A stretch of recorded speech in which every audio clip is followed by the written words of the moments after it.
Assalamualaikum warahmatullahi wabarakatuh. Alhamdulillah wassalatu wassalamu ala Rasulillah wa ala alihi wa ashabihi wa mawalah wa la hawla wa la quwwata illa billah amma ba'du. Marilah kita awali perkuliahan administrasi pendidikan pada hari ini dengan bersama-sama membaca basmalah. Bismillahirrahmanirrahim. Perkuliahan ini akan membahas tentang kepemimpinan pendidikan. Adapun gambaran perkuliahan dengan kajian kepemimpinan pendidikan terdiri dari 5 pembahasan, dimulai dengan konsep kepemimpinan pendidikan, kemudian tipe-tipe kepemimpinan pendidikan, karakteristik kepemimpinan yang efektif, peran kepala sekolah atau madrasah, dan yang terakhir adalah peran guru sebagai pemimpin. Sebelum membahas tentang konsep kepemimpinan pendidikan, maka perlu kita fahami konsep kepemimpinan itu sendiri. Ditinjau dari sejarah perkembangannya, ada 3 konsep kepemimpinan. Di antaranya yang pertama adalah bahwa kepemimpinan itu sebagai suatu kemampuan yang bersifat bawaan sejak lahir yang ada pada diri seorang pemimpin. Jadi setiap orang yang menjadi pemimpin, maka sesungguhnya dia sudah mempunyai kemampuan dasar, sifat-sifat dari bawaan sejak lahir. Kemudian yang kedua, konsep kepemimpinan adalah sebagai fungsi kelompok, yang mana kepemimpinan itu dipengaruhi oleh sifat-sifat dan ciri-ciri kelompok yang dipimpinnya. Dan yang ketiga adalah kepemimpinan sebagai fungsi situasi. Jadi kepemimpinan yang ada sangat bergantung kepada situasi dari tempat dia memimpin. Adapun menurut para ahli terkait dengan definisi kepemimpinan, di dalam buku Purwanto tahun 2017 ada 5 di antara pendapat dari para ahli yang disampaikan di sini, bahwa yang pertama adalah kepemimpinan itu merupakan kekuatan atau power yang didasarkan atas tabiat seseorang secara normatif. Nah, jadi di sini dari konsep kepemimpinan yang tadi dibahas sebelumnya yang terdiri dari 3 konsep, maka memenuhi dari konsep yang pertama. Jadi kekuatan atas tabiat dari seseorang, bawaan. Kemudian yang kedua adalah kepemimpinan adalah individu yang memberikan pengarahan dan pengorganisasian kelompok. Nah, berarti ini sebagai fungsi kelompok. Kemudian yang pendapat yang ketiga adalah penggunaan kekuasaan dan pembuatan keputusan-keputusan. Nah, maka di sini sudah mencakup kepada fungsi situasi. Dan yang keempat adalah penambahan pengaruh terhadap pelaksanaan mekanis organisasi. Nah, di sini sudah menggabungkan fungsi yang ada, yaitu dari sisi pengaruh yang dimiliki oleh seorang pemimpin dan terhadap efek terhadap mekanis atau gerak organisasi. Dan yang kelima adalah proses mempengaruhi kegiatan suatu kelompok untuk mencapai tujuan. Maka di sini sudah menunjukkan ketiga konsep dari kepemimpinan, yaitu kemampuan proses mempengaruhi, kemudian yang dipengaruhinya adalah suatu kelompok, dan kemudian situasi yang diinginkan adalah sesuai dengan tujuan yang diharapkan. Adapun pendapat para ahli yang lain dalam buku Sagala tahun 2013, ada 4 pendapat diantaranya yang perlu kita pahami sebagai perbandingan dari pendapat sebelumnya, bahwa yang pertama, leadership is the behavior of an individual when he is directing. Jadi kepemimpinan itu adalah tingkah laku atau perilaku dari seorang yang dia bertugas untuk mengarahkan aktivitas dari suatu kelompok untuk mencapai suatu tujuan. Nah, maka di sini sudah lebih komprehensif dari ketiga komponen konsep kepemimpinan. Jadi ada perilakunya, kemudian bentuk perilaku itu adalah berupa pengarahan, kegiatan, kemudian ada kelompoknya, ya, group, dan ada fungsi situasi, yaitu untuk mencapai tujuan. Kemudian pendapat yang kedua dari buku Sagala, bahwa kepemimpinan itu adalah suatu inisiasi dan pemeliharaan dari struktur, yang mana struktur itu mempunyai harapan. Jadi ada bahasa di sini menggunakannya ekspektasi. Jadi harapan, kalau di pendapat tadi disebutnya tujuan, dan interaksinya. Nah, ini adalah pendapat yang lain.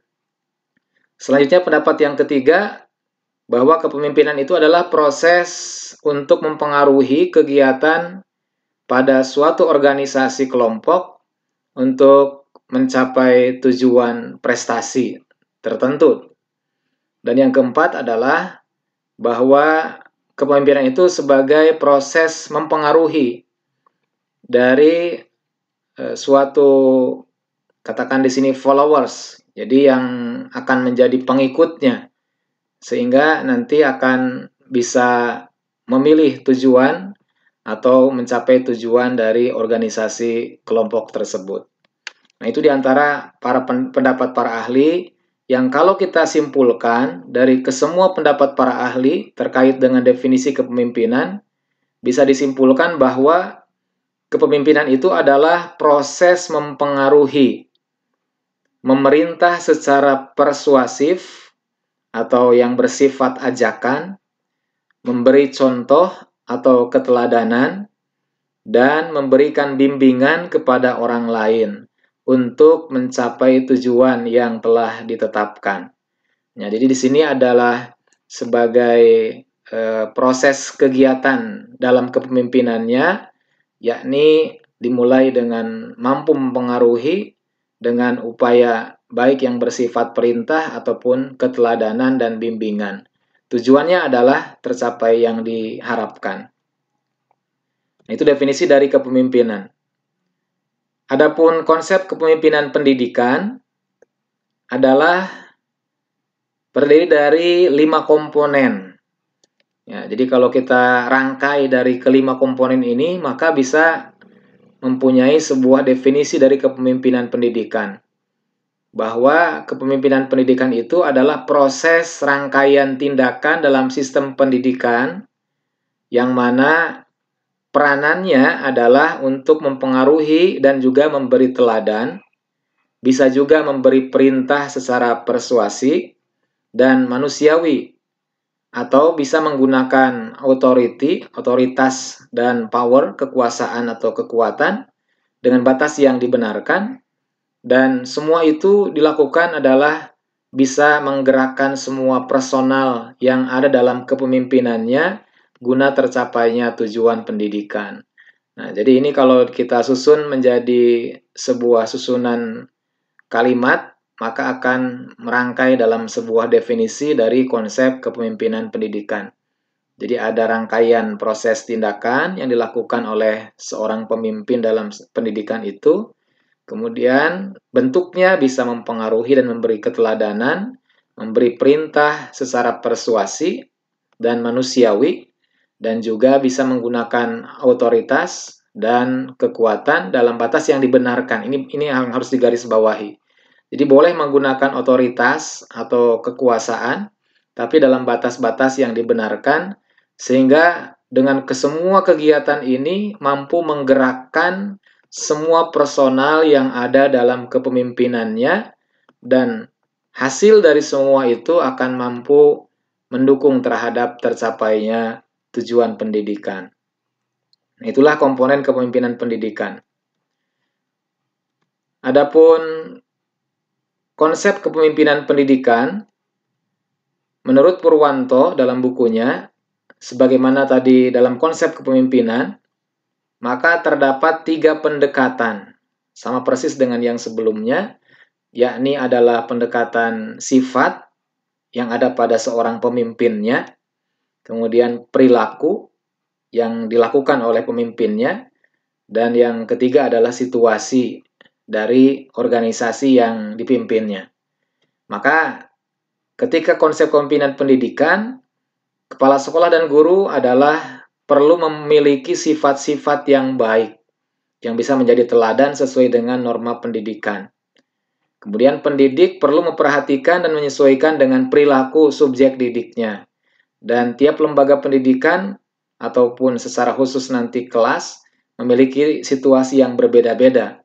Maka perlu perilaku kepemimpinan yang berbeda pula. Maka disinilah variasi dalam kepemimpinan di dalam pendidikan ini niscaya dibutuhkan. Dan masuk ke pembahasan yang kedua, setelahnya kita pahami dari konsep kepemimpinan pendidikan, adalah tentang tipe-tipe atau gaya kepemimpinan di dalam pendidikan. Secara ekstrim atau secara pokok, maka ada 3 gaya kepemimpinan. Yang pertama adalah tipe atau gaya kepemimpinan yang otokratis. Dalam bahasa lain biasa disebut sebagai pemimpin yang otoriter. Jadi otokratis itu mempunyai ciri-ciri diantaranya ini. Ya, jadi kalau kepemimpinannya dari suatu organisasi yang dipimpinnya itu memenuhi ciri-ciri yang disebutkan di slide ini, berarti pemimpin tersebut menjalankan gaya kepemimpinannya yang otokratis. Di antaranya pemimpin bertindak diktator, kemudian suka menunjukkan dan memberi perintah, jadi selalu top down, ya, dari atas ke bawah. Dan bawahan wajib mengikuti, tidak boleh membantah, tidak menghendaki rapat atau musyawarah. Nah, jadi kalau ada sebuah organisasi yang tidak menghendaki adanya rapat atau musyawarah, berarti itu hakikatnya adalah menjalankan tipe kepemimpinan yang otokratis. Dan kalaupun menjalankan rapat atau musyawarah, itu bukan untuk mendapatkan sebuah saran masukan, tapi sifatnya hanya untuk instruksi, ya, jadi perintah, sosialisasi bentuknya. Dan yang dilakukannya ketika dalam pengawasan bukan supervisi, melainkan inspeksi. Jadi kalau kita ingat kembali materi yang sebelumnya tentang supervisi pendidikan, maka sejarah dari supervisi pendidikan itu dahulu adalah lebih banyak bersifat inspeksi. Jadi yang dilakukannya adalah melihat, mencari-cari kesalahan-kesalahan yang jarang melihat dari sisi bagaimana untuk bisa membangun atau yang bersifat katakanlah mengambil dari sisi yang lebih atau hal yang menjadi patokannya. Dan ini dampak yang dihasilkan kalau suatu kepemimpinan menjalankan tipe otokratis, maka harus waspada nih, hati-hati. Bahwa dengan kepemimpinan seseorang yang otokratis bisa jadi menimbulkan sikap ABS. Asal Bapak senang. Ya, jadi kalau pemimpinnya laki-laki ini, asal Bapak senang. Jadi kalau ada di depan pemimpinnya, dia menjalankan tugas dengan baik, tapi ketika di luar pengawasan pemimpinnya, maka bawahannya itu akan ogah-ogahan atau tidak sesuai dengan yang ketika di hadapan pemimpinnya. Ini adalah gambaran dari tipe kepemimpinan yang pertama, yaitu otokratis. Kemudian tipe kepemimpinan yang kedua, secara ekstrim, adalah dikenal dengan nama kepemimpinan yang menjalankan tipe atau gaya laissez-faire. Laissez-faire itu mempunyai ciri-ciri sebagai berikut. Di antaranya, pemimpin tidak memberikan kepemimpinannya. Jadi pemimpin itu memberikan keleluasaan yang tak terbatas kepada bawahannya. Jadi membiarkan orang dalam kepemimpinannya berbuat sekehendak. Jadi seperti tidak ada peran pemimpinnya. Pemberian tugas diserahkan kepada anggota tanpa petunjuk. Ya, jadi terserahmu. Nah, ini adalah tipe laissez-faire. Dan kekuasaan ataupun tanggung jawab akhirnya simpang siur, tidak merata. Karena tadi tidak memberikan petunjuk dari pimpinannya. Kemudian keberhasilannya, kalaupun berhasil dari kepemimpinan ini, maka semata-mata karena kesadaran dan dedikasi dari beberapa anggota.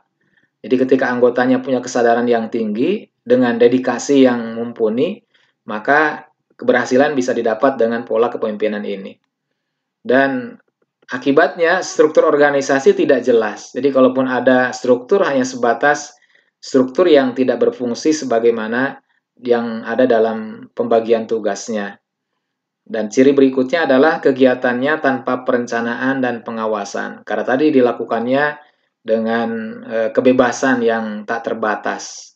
Jadi pemimpin memberikan keleluasaan, kebebasan kepada bawahannya tanpa memberikan batasan-batasan yang sebagaimana seorang pemimpin. Inilah tipe laissez-faire. Kemudian tipe kepemimpinan yang ketiga, yaitu kepemimpinan yang demokratis. Nah, ini mungkin yang lebih biasa orang sebut ideal dibandingkan dengan tipe yang pertama atau tipe yang kedua. Kalau melihat dari pembagian tipe kepemimpinan secara ekstrim atau secara pokok terdiri dari 3 tipe. Nah, untuk yang tipe demokratis memiliki ciri-ciri sebagai berikut. Ya, di antaranya menstimulasi anggota-anggotanya. Jadi pemimpin selalu menstimulasi, memberikan rangsangan-rangsangan sehingga anggota-anggotanya akan bisa lebih kreatif dan kemudian bisa mengembangkan semua potensi yang ada di dalam kepemimpinannya.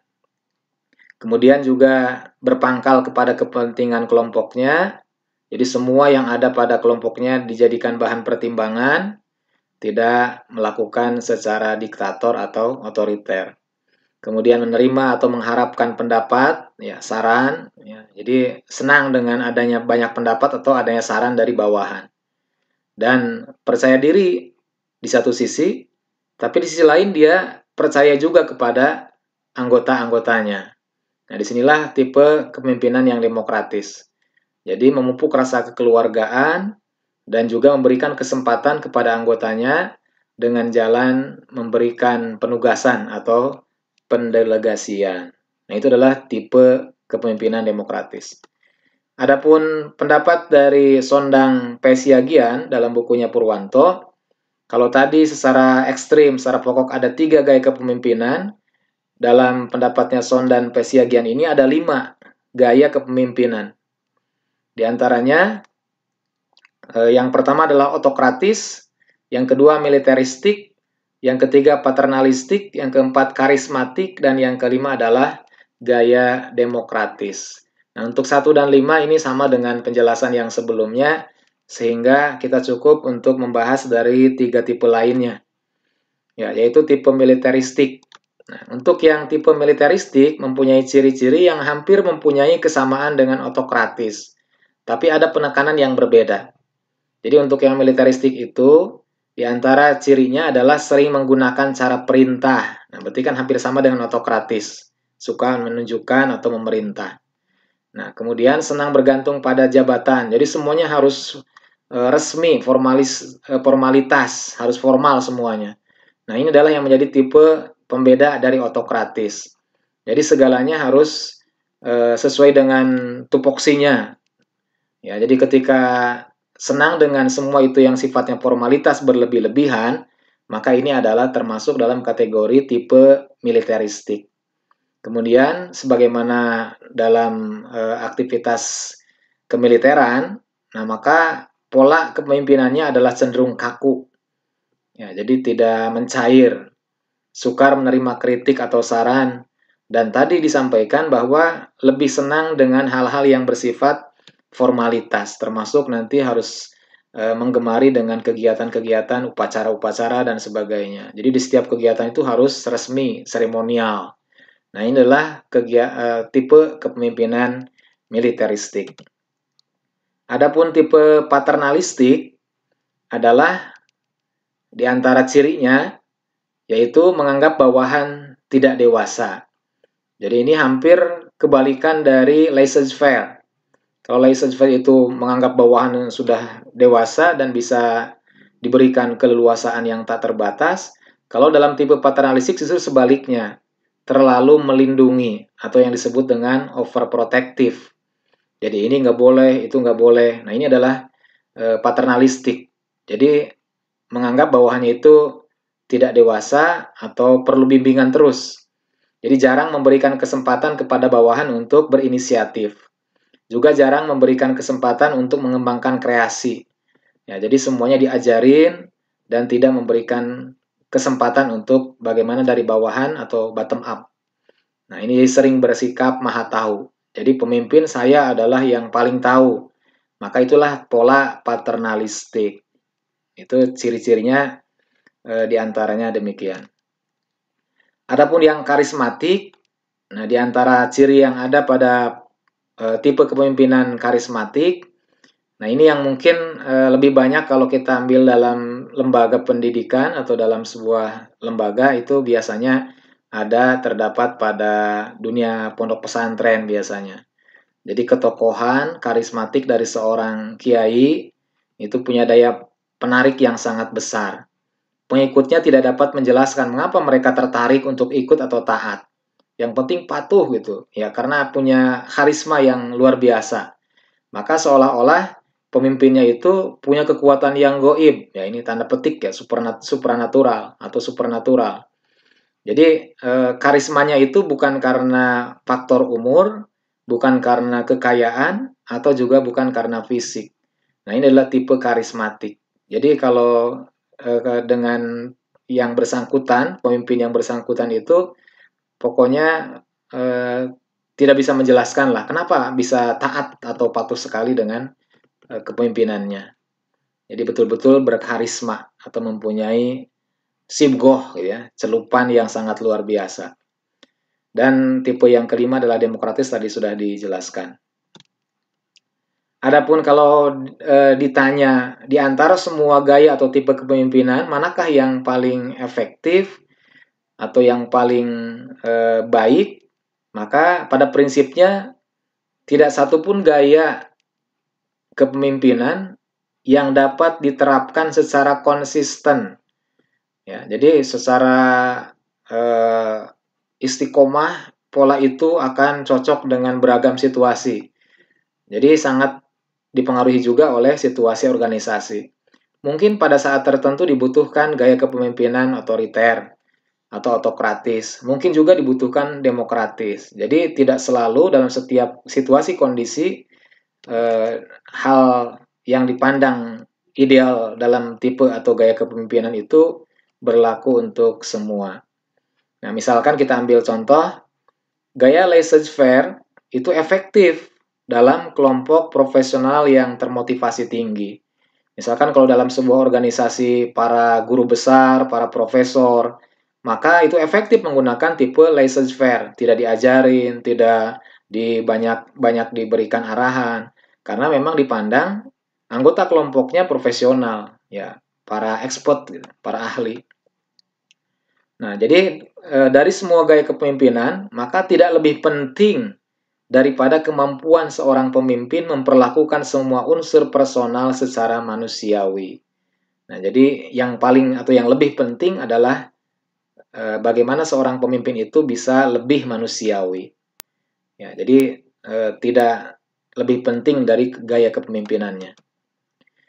Nah, adapun kalau kita coba untuk mengambil sebuah gambaran bagaimana kepemimpinan yang baik, bisa kita ambil dengan kombinasi antara tugas dengan hubungan personalnya.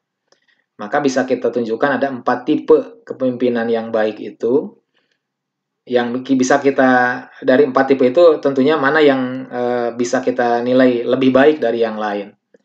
Ada tipe atau gaya yang memberitahukan, telling style. Jadi ketika tugas yang diberikan tinggi, hubungannya tapi rendah. Jadi banyak penugasan, tapi hubungan dengan antara pemimpin dengan bawahannya hubungannya rendah. Itu tipe atau gaya memberitahukan.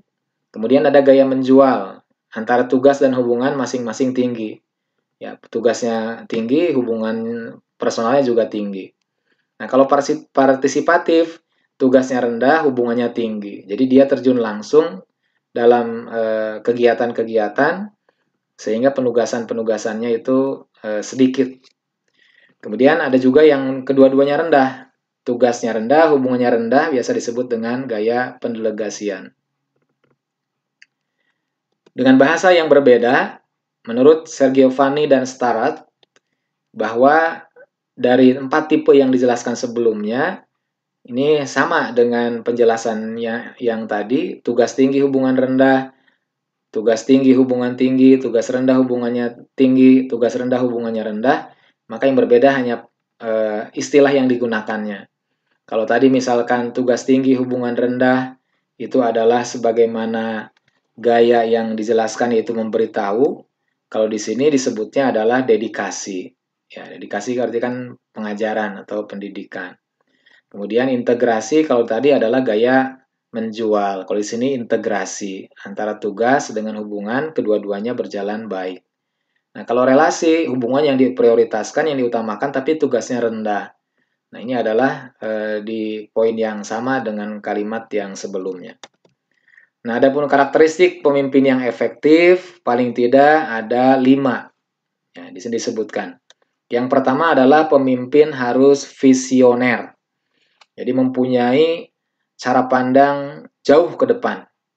Ya, mempunyai visi yang luar biasa. Itu visioner. Kemudian yang kedua adalah efektif dalam kepemimpinannya. Jadi ketika mengambil kebijakan, menjamin proses pelayanan berkualitas dan mutu lulusan yang kompetitif. Yaitu adalah efektif. Jadi kebijakan-kebijakannya efektif. Yang ketiga adalah tepat dalam mengambil keputusan. Jadi kalau ada masalah yang terjadi dalam kepemimpinannya, maka pengambilan keputusannya adalah secara tepat. Kemudian yang keempat juga melakukan pendelegasian atau pembagian tugas agar pencapaian target lebih terukur. Jadi tetap ada pendelegasian. Jadi tidak semuanya diborong oleh pemimpin. Misalkan ketika ada kegiatan A, siapa yang lebih cocok mewakili atau yang dipercaya untuk menjalankan kegiatan A tersebut. Dan juga seorang pemimpin dalam kepemimpinan yang efektif adalah menjalankan atau mempunyai sikap demokratis agar terjadi hubungan relasi dengan personal yang dipimpinnya berjalan dengan semangat kebersamaan. Nah, itu adalah di antara karakteristik pemimpin yang efektif. Dan menurut pendapat yang lain, yaitu dari Sarflin dalam buku Sagala, maka ada perbedaan sedikit di sini, yaitu manusiawi. Nah, kalau tadi visioner sama, kemudian inspiratif, nah ini tambahannya, dan juga percaya diri. Jadi penting seorang pemimpin mempunyai kepercayaan diri. Kemudian terkait dengan peran kepala sekolah atau kepala madrasah, maka di antara peran-peran yang ada sebagai seorang kepala sekolah adalah yang menentukan operasional kerja di sekolahnya. Kemudian meningkatkan mutu pendidikan, jelas ini adalah orientasi atau tujuannya. Kemudian mengenal kebutuhan semua yang ada dalam kepemimpinannya dan disediakan sesuai dengan orientasi tujuan. Kemudian seorang kepala sekolah harus arif dalam mengambil kebijakan. Seorang kepala sekolah ketika mengambil keputusan, maka harus berkait dengan kebijakan pengelolaan ke sekolah tersebut. Dan juga tidak kalah penting adalah membina disiplin sekolah. Jadi seorang kepala sekolah itu kalau dalam kedisiplinan, pergi paling awal atau datang ke sekolah paling awal dan pulang paling akhir. Itulah membina kedisiplinan. Jadi nanti kalau ada warga sekolah yang datang terlambat akan malu karena kepala sekolah sudah standby, ada di depan pintu sekolahnya. Itu adalah membina kedisiplinan. Nah, dalam perspektif kebijakan pendidikan nasional, ada 7 peran kepala sekolah. Yang pertama adalah edukator, ya seorang pendidik. Kemudian sebagai manajer yang mengelola. Sebagai administrator yang punya tugas-tugas administrasi. Kemudian supervisor yang punya tugas untuk melakukan pengawasan. Kemudian leader yang punya peran kepemimpinan, kemudian pencipta iklim kerja, jadi budaya kerja yang dibangun, diciptakan oleh kepala sekolah, dan juga yang di poin 7 ini, Jadi berbasis kewirausahaan. Jadi sekolah harus mampu berdikari, mempunyai usaha yang produktif. Itulah peran sebagai wirausahawan. Dan menurut pendapat dari yang sebelumnya, sebagai pemimpin, ya tadi disebut sebagai leader, kepala sekolah sebagai leader di sekolah, maka tentunya memerankan katakanlah 5 peran yang biasa kita kenal dengan peran manajerial. Jadi dimulai dengan perencanaan, pengorganisasian, pengarahan, pengkoordinasian, dan pengawasan. Kadang ada yang cukup hanya 4 yang dikenal dengan POAK. Ya, planning, perencanaan, organizing, yaitu pengorganisasian, actuating, yaitu pengarahan atau penggerakan, dan yang keempat adalah controlling atau yang bersifat pengawasan. Dan yang terakhir adalah peran guru sebagai pemimpin. Dalam buku Purwanto ada 13 peranan pemimpin yang baik sebagai seorang guru. Yang pertama adalah sebagai perencana atau planner. Jadi guru itu harus menjadi sutradara. Jadi pada saat mau manggung di kelasnya, maka semuanya terencana. Kemudian pelaksana dari yang sudah direncanakan, eksekutor atau eksekutif. Kemudian juga sebagai seorang ahli, jadi ketika bertindak, maka sebagaimana ahli atau expert. Kemudian mewakili kelompok dalam tindakannya keluar, mengawasi hubungan antara anggota kelompok, kemudian sebagai pemberi ganjaran dan hukuman, yang disebut dengan reward and punishment. Kemudian yang ketujuh adalah bertindak sebagai wasit atau penengah. Nah ini yang penting juga sebagai seorang guru. Jadi pada saat memberikan penilaian dan sebagainya, maka harus ada dalam posisi yang adil sebagaimana peran wasit. Kemudian sebagai bagian dari kelompok, ya kelompok itu adalah sebagai gambaran sekolah tadi yang kita gunakan dalam bahasa organisasi. Kemudian lambang kelompok, jadi kalau sekolah itu akan maju apabila para gurunya juga mempunyai semangat kemajuan. Kemudian pemegang tanggung jawab anggota kelompok sebagai pencipta, ini daya kreativitas yang dibutuhkan. Kemudian bertindak sebagai ayah, ya ini kalau laki-laki ya. Kalau yang perempuan berarti sebagai ibu. Kemudian yang tidak kalah penting di poin 13 sebagai kambing hitam. Maksudnya adalah jadi apabila ada masalah-masalah yang terjadi di kelasnya, maka tidak suka menyalahkan orang lain. Tapi dia justru berintrospeksi bahwa kesalahan itu adalah muncul dari dirinya sendiri. Jadi tidak suka mencari kesalahan pada orang lain, tapi bahan masukan atau introspeksi dirinya. Itu adalah sebagai kambing hitam yang dimaksud. Dan adapun menurut pendapat yang populer, yaitu menurut Bapak Pendidikan Indonesia, Ki Hajar Dewantara, beliau menyampaikan bahwa peran guru sebagai pemimpin itu adalah menjalankan 3 peran. Ingar sosung tulodo, ingmadyo mangun karso, tutwuri handayani. Dan insya Allah ini sudah sangat kita kenal sejak kita belajar konsep-konsep dasar pendidikan. Mudah-mudahan yang kita bahas pada hari ini bisa difahami dan bermanfaat, khususnya nanti sebagai calon para pendidik yang perlu memahami tentang bagaimana peran-peran kepemimpinan di dalam pendidikan, baik nanti sebagai seorang guru, ataupun kalau qadarullah menjadikan kepala sekolah, maka pun sama. Ini mudah-mudahan bisa bermanfaat ketika mengelola lembaga pendidikan yang dipimpinnya. Demikian, terima kasih. Wassalamualaikum warahmatullahi wabarakatuh.